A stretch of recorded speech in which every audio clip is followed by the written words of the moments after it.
এই ডাইনি তবে সবাইকে তালের শ্বাস খাওয়াচ্ছে। যাই দেখি কোথায় যায়।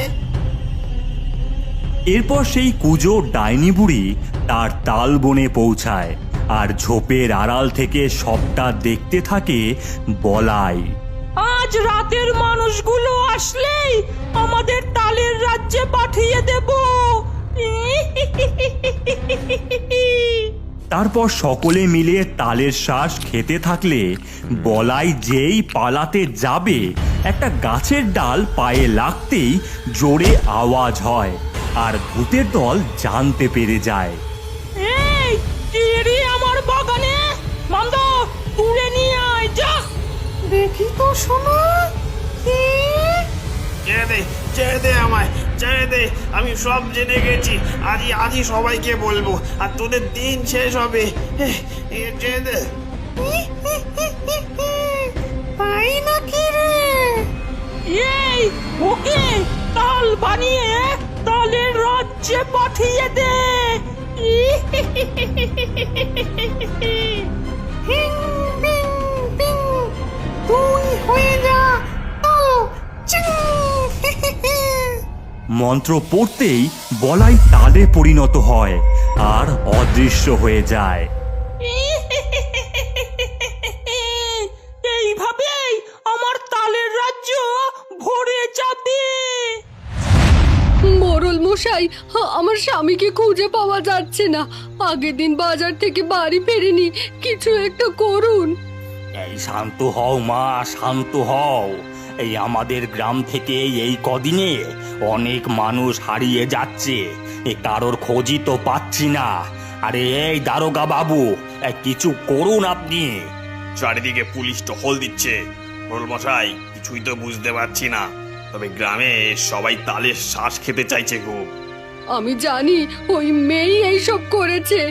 আমার স্বামীর তালের শ্বাস কেউ খাচ্ছিল না, কোথা থেকে লাল নীল হলুদ তাল এনে মানুষদের খাওয়াচ্ছে। তাহলে তো আজ বাজার শেষে দেখতেই হচ্ছে ওই মেয়েকে। এই এখন বাড়ি ফিরে যাও, তোমরা বাড়ি যাও।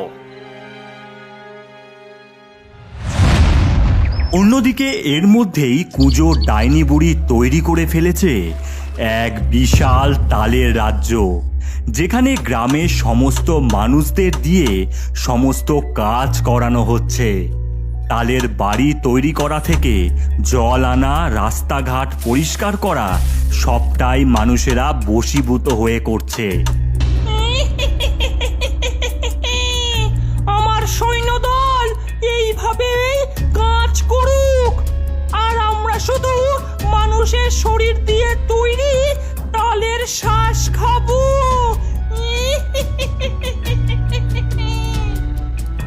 আহা, এই এমন ভাবে এই উঠতে উঠতে তালের শ্বাস খেতে খেতে রাজ্য দেখতে হেব্বি লাগছে গিন্নি। এই সারা রাজ্য আমাদের। আমাদের আরো মানুষ চাই, তবেই আমার তালের শ্বাস আরো সুস্বাদু হবে।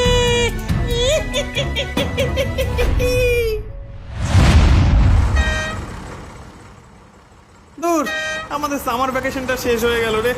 চুপ কর তো, এখন বলাই কাকুর দোকান থেকে তালের শ্বাস খেয়ে বাড়ি ফিরি। দাদু অপেক্ষা করছে।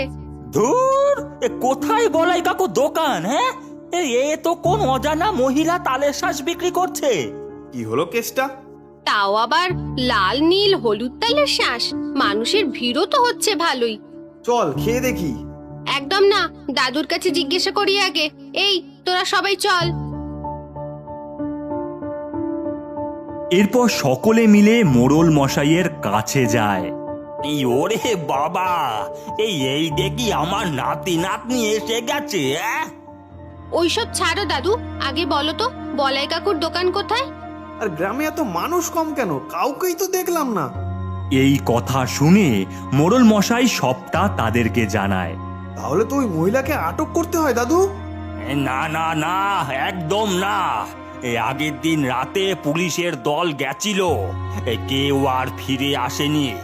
আর আমি তোদের হারাতে চাই না। যা, এখন ঘরে যা, খেয়ে দিয়ে বিশ্রামটা কর।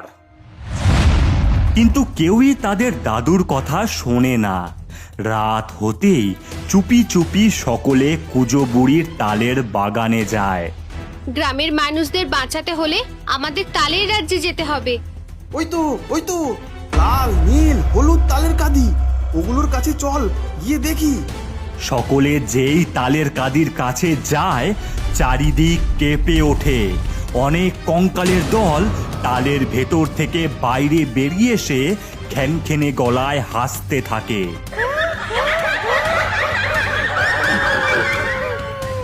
আর এমন সময় গোপাল, গৌরী, পাঁচু অদৃশ্য হয়ে যায় আর পৌঁছায় তালের রাজ্যে। ওরে বাবারে, কি সুন্দর তালের রাজ্য! দিদি সামলে!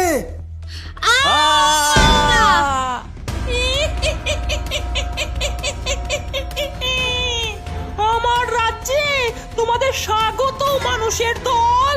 এইবার তোদেরও তাল বানাবো।